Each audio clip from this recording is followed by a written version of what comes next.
Thank you for having me again. Now, I don't know if you're a betting man, Congressman, but what do you think about Boehner's 1-in-3 odds of keeping the House?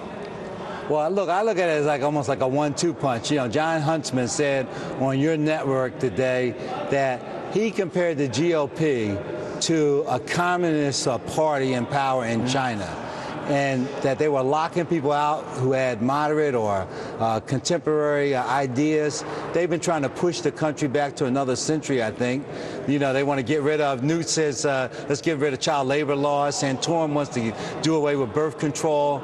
They want to cut away at union and collective bargaining rights.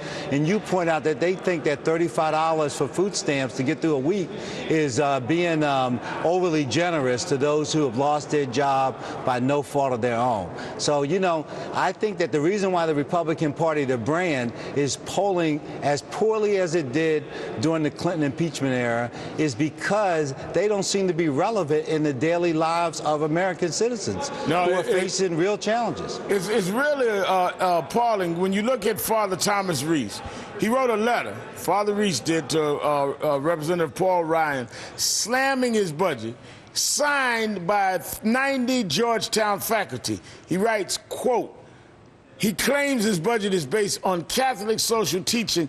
This is nonsense. His budget has a devastating impact on programs for the poor. And when you look at Ryan's plan, how it deals with the poorest and hurts the poorest, $3.3 trillion, Congressman, in cuts to low-income programs, Medicaid, SNAP, Pell Grants, job training, and they wonder why they get a bad image? Well, look, we got a conservative who's the leader of Britain. He comes out today and says, look, he wants to invest in a smart grid. He wants to do light rail and high-speed rail as a way to create jobs. They tried cutting, and their economy went in a hole. President Obama's right. We need to continue to invest. That's why our GDP's up. That's why we got 35 consecutive months of private sector job growth.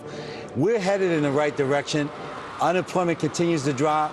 And those people who are unemployed, they're not going to be voting for the party who wants to cut their benefits, cut access to food stamps, cut job training. The idea that Republicans are trying to help those who are unemployed is nonsense. And I think on this election day, those who have a job can credit the administration for stabilizing our economy, and those who don't know that this administration is trying to put them to work.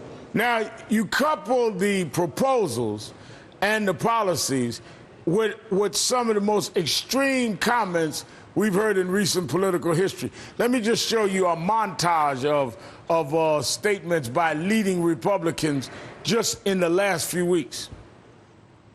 I believe there's about 78 to 81 members of the Democratic Party that are members of the Congress Party. The president already has every tool at his disposal to deal with speculators. This is just about waving a tar baby in the air. No program in our government has surged out of control more dramatically than food stamps. Yes, I think about all this birth certificate being a forgery.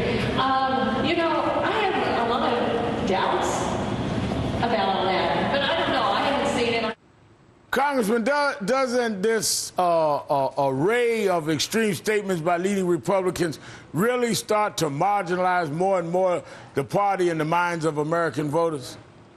Look, I think when you have Mitt Romney say that Ron Paul and his budget proposals would be better than Barack Obama, that shows you that he's willing to say almost anything to try to win votes. When you have a party that's only trying to win power, no principles, it's just a conspiracy to grab power.